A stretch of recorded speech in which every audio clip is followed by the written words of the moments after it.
What up, folks? I am Ultrazilla, and I'm here with Ultrazilla Jr, and this is our Godzilla x Kong the New Empire review. This is going to be a spoiler-filled review, so just warning you right now, spoilers are ahead. We are not holding back on anything, so if you haven't seen the movie, I would wait to watch this till after you saw the movie. Overall, I think we really liked it. Although we'll see what we think individually. But you know, we're not gonna spend the time looking at us. I just wanted to prefix what we are gonna look at while we talk with spoilers.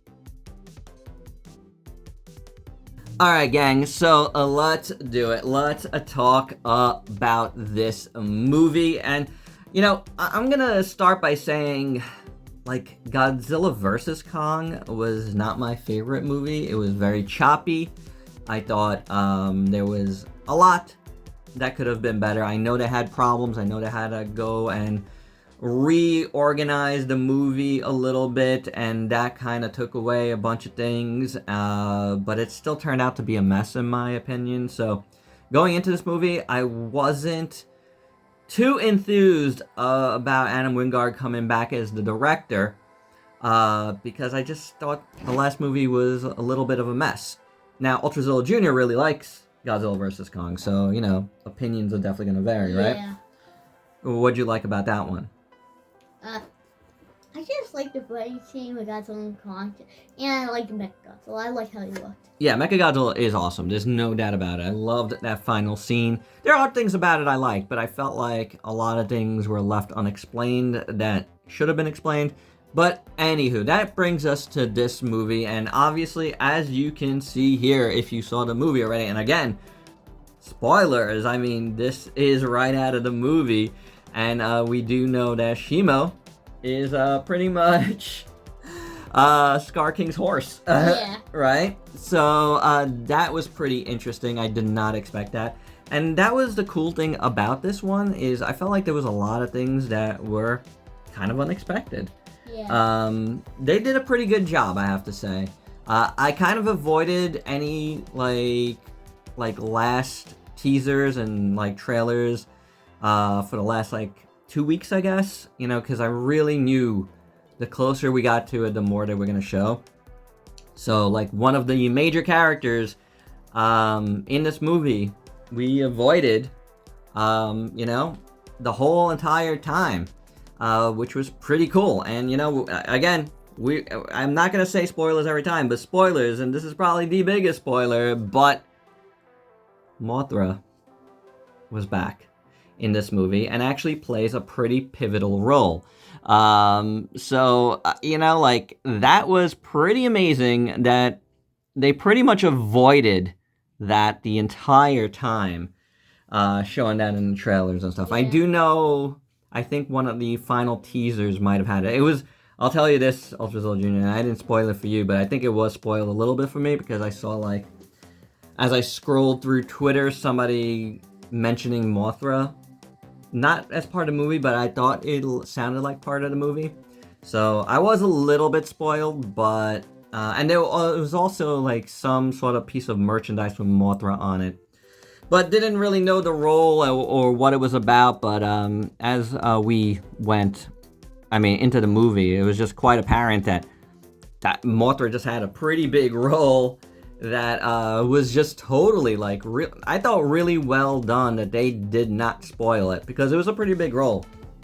You know what I'm saying? She got Kong and Godzilla to stop fighting. And I thought that was a really cool callback to when Mothra had Godzilla and Rodan not fight and fight against King Ghidorah instead. I thought that was a pretty cool callback to that. There was a few, like, things like that where I thought it was, like, an interesting little callback. There's a scene where Kong fights a sea serpent. Yeah. And that was like King Kong escapes, and I thought that was pretty cool. And then Godzilla has like a couple of big battles, you know, on his own before anything. And Godzilla fights Skyla in Rome, and that was pretty awesome. Yeah, it was really cool. Yeah, it was a little WWE, all right? Yeah. Is that where he suplexes? No, he suplexes Kong. Does he? Yeah. Oh, right, in the desert. Right? And yes, in the desert, he suplexes Kong. Yeah. But anyway, Godzilla vs. Skyla, did not know that was going to happen. Godzilla versus, what's the other one? Tiamat, right? And that was really cool. And, you know, I love that Tiamat is the reason Godzilla is Godzilla evolved, basically. Yeah, because since he has purple spines, he absorbed her layers. Or pink spines. Pink spines. He absorbed her layers' energy so that he could become Godzilla evolved. I thought it was pretty cool. I thought the explanation was very well done, and I think it'll make anyone that's a naysayer on this design change their mind, because I think this is a really, really cool design. So yeah, I mean, to me, Godzilla Evolved looked really amazing in the movie. Yes. I thought it was very well done. The explanation was perfect. You know, I love that it was like a power up, like he gained the energy, give me power, you know, of another Titan. I thought that was fantastic. Really, really cool idea. Instead of just evolving himself. Right. It was he went and defeated Tiamat to get Tiamat's powers, and that's pretty cool. I know. I like that they made a kaiju absorb another kaiju's power, because that never happens. Well, it's happened before, Orga and... Yeah, it happened with Orga and Bactra and stuff that. Yeah. But I mean, the MonsterVerse. Right, it was new for the MonsterVerse. Yeah. No, I mean, it's not just that. He has absorbed. You see, guys like Bactra. Bactra just got wings. Just got some wings, and pretty much look the same, but with this MonsterVerse Godzilla, he absorbed a lot, meaning that he changed a lot too. Right. Yeah, he's changed throughout the movies too. Different absorptions and stuff. Yeah. Even in this movie, he's changed 3 times. Twice, really. But yeah, I thought Godzilla's overall arc in the movie was very, very cool. I love that he was they showed him fighting, other monsters on the way to this big battle, and it was just very well handled, I thought, in my opinion. And again, Mothra was very cool. I liked the inclusion. It made a lot of sense. We were both a little confused as to whether or not this was the same Mothra or a different Mothra, if it was Mothra reincarnated or just another one, because it just appears. There's no larva in this one, so... I think there's larva. I think there's a golden larva that was there? transforms. I don't know if there was, but I don't know. Either way, it was very cool, in the final battle, she's not really in it. She's there to protect the humans, basically. Uh-huh. Right? Yeah. As to offer support. It was a supporting role, so it was good to see her in it, and I like that she was just flying around shooting her webs and stuff. It was very Godzilla battle line.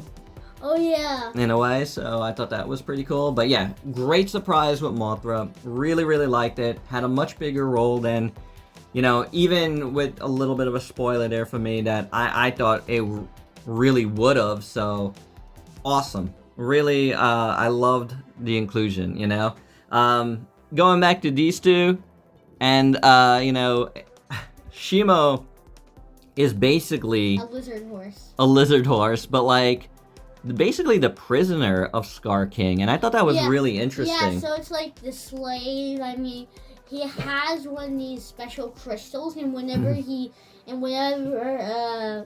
Shimo disobeys him, he uses that, and it makes in a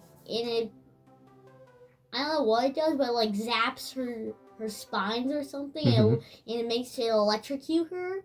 And I think that and so he controls her with pain. Yeah. It was very cool, and Shimo is huge, so like this doesn't do it justice. Shimo like just on all fours is the size of Godzilla, Yeah. or bigger. No, bigger. You know, so I hope we get a bigger Shimo down the line, but I thought it was very cool. It was very well done. Scar King was a pretty good bad guy because he felt like a villain. Like you didn't. What's cool about this movie compared to like some of the other ones, like I guess I mean Ghidorah was like that, but like he really felt like a human villain and a kaiju villain, a titan villain, all in one. I know. Because he had like aspirations like a human, like, you know, he wanted to take over the world, you know, enslave the world, you know, like, I don't know. I thought Scar King was was very interesting character for a kaiju movie. Also, I also like that they said that Shimo created the Ice Age, which is cool. I think I kind of missed that. Oh, you missed it? They said that Shimo was a titan that created the Ice Age. Wow. I think that's cool. That's cool. Yeah, it is pretty cool. So, and you can see it because he's ginormous, you know, and his frost blast is pretty potent. Yeah. And his frost blast, and this is she and her frost blast, sorry, is what causes Kong to get his beast glove or power glove, or what do they call it? Project Power or something. Powerhouse. Yeah, did they ever say this is a beast glove? I forget. But whatever. This thing is awesome. It looks amazing in the movie. It looks cool. I really like it. I think it was a perfect little inclusion for Kong, for sure. And Kong is just amazing in it. But I mean, compared to Godzilla's supercharged radioactive strength, even with the beast glove, he just gets suplexed by him and beat up. Yeah, true. I did like that Godzilla felt more powerful in this movie than the last movie. Yeah, because the last movie, I felt like weak. He felt weak, right? I felt like he wasn't as powerful. He was like the least powerful kaiju in the whole movie, I felt like. Yes. Like, you know, least powerful titan, well, you know? Maybe Kong is because he cornered Kong. Yeah.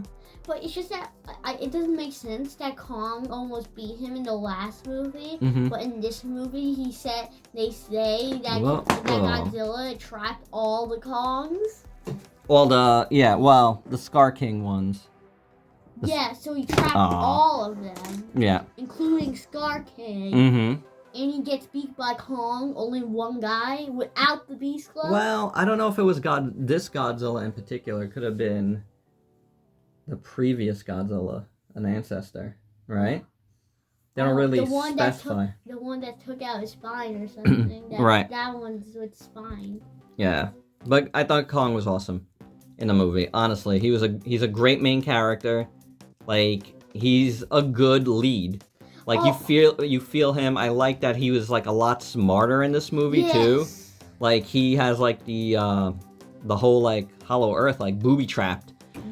For its enemies, which is awesome. I really like that a lot. Very cool, like very well done story in my opinion. You know, and that story includes this guy, Zuko, which plays like an extremely important role in this. Yeah, and I liked him. I thought he was cool. He was a little crazy, but he comes into his own, and then you know. He takes the axe and destroys the crystal. He plays the biggest part. Yes, he plays the biggest part.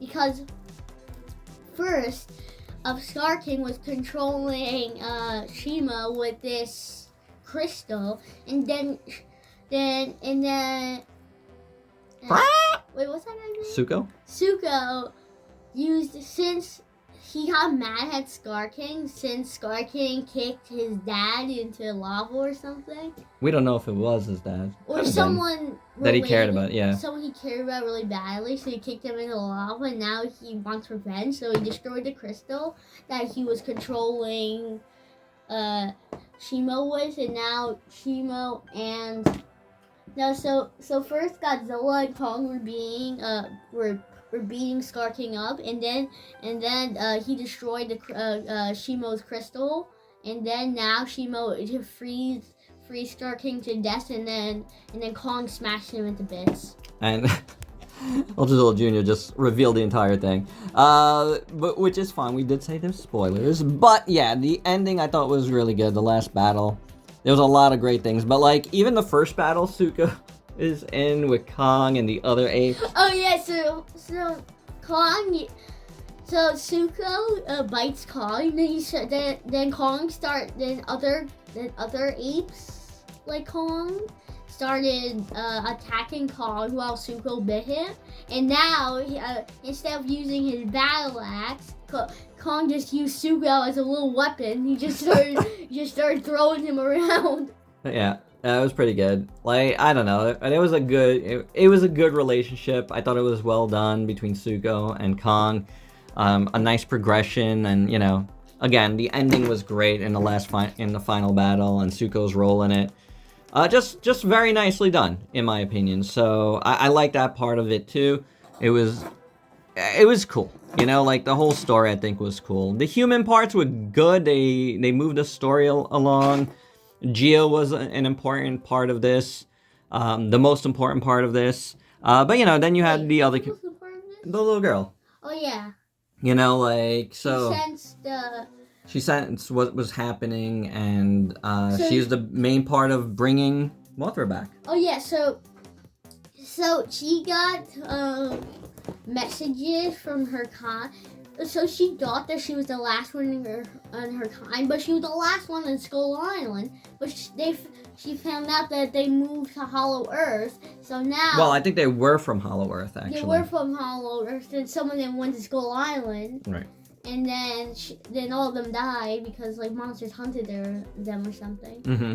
So then, the ones who were in Hollow Earth, she received a distress signal from them. Then she went down to Hollow Earth with people who were going to check on Kong. Mm-hmm. And then, when they went into Hollow Earth, she found her tribe, and then she unleashed Mothra. Right. And then she also rolled out Mothra back to stop Godzilla and Kong from fighting. Right. You know what? I didn't realize she was on Mothra's back at that point until like after it was done. It was weird. But I thought that was all really cool. Like I said, the human parts were good. There was funny parts, of course, with Bernie and the new character Trapper. He was cool. The vet? The vet, yeah. He was very good. Like there's like little side stories that introduce the character, like, you know, like Kong had a toothache, and that's how we introduced Trapper. Yeah. It was pretty good, I gotta say. One of my biggest gripes though is we didn't get enough Doug.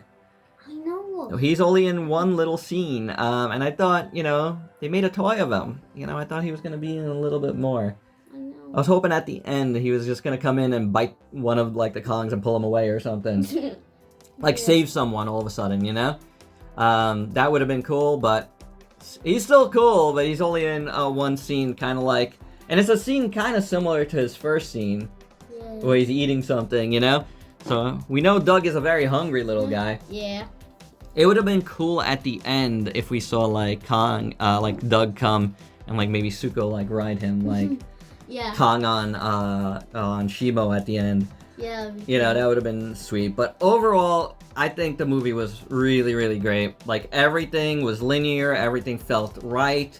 Like, the music I thought was really, really cool. It had a very 80s feel to the music, and I really liked that a lot. I know that was a conscious effort. Like, if you read interviews or heard interviews with Adam Wingard, he kept saying 80s, like buddy cop movie. I got that, and like he pushed that forward with the music. I thought that was really well done. There's like that synth vibe, which is very, very cool. So very good overall. I really enjoyed this movie. Like I said, there was some cool surprises and some really great battles, you know, like overall, like non-stop battles. And the human story just pushed everything along. Like, I don't know if it was my favorite because I love King of the Monsters. But I like this for that same reason. It doesn't take itself seriously. It's a big monster movie. It goes from point A to point B pretty seamlessly. Not like Godzilla vs. Kong, where it's like very choppy and you can't understand what's going on. So like you said, this movie is like from like A to B, like 2 parts. Mm-hmm. But the other movie was like the first one was D, and then it was A, and then it was B, and then there was D here, and right? Then there was F there. Yeah, it was just a big mess, honestly. And I wish Adam Wingard, if he does have footage, would go back in and retweak that movie, because there's potential for a better movie in there if they gave us a little bit more. But I don't think it's ever gonna happen. But hey, that's my 2 cents about it. I would like it. But I liked this movie. I thought it was awesome. It was just a lot of fun throughout. Yeah, and I would like to see the MonsterVerse move forward. I don't know where it goes after this, but I don't know if they will do another movie. You don't think so? I think this movie's gonna do well enough to do something else. Yeah, but it's probably going to do well enough to do something else, but what it is, I'm not sure. I mean, they would put something at the end to like. I don't know if I would do another Godzilla and Kong movie together. Yeah, but like maybe like Shimo versus Doug. No, I think you still have to have like Godzilla in it or Kong in it, but I do think you need to re-separate them. They shouldn't have to team up every time. Like now, Kong has got more responsibilities, basically. So I think you could do movies separately. Just about Kong. Like Kong underneath, Godzilla above. Like there's things you could do. Like maybe there's a movie where like King of the Monsters and there's like maybe a new monster that comes out somewhere.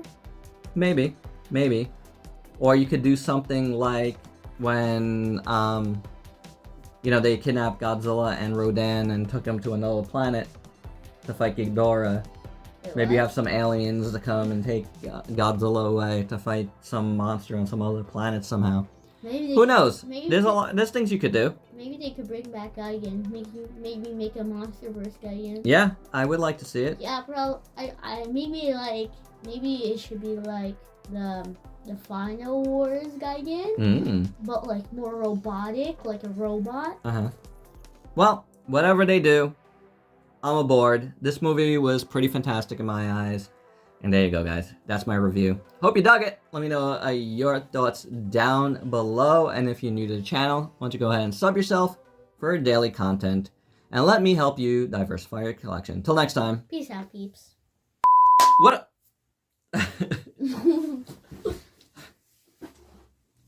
Wait, No, it's too sophisticated. What up, folks?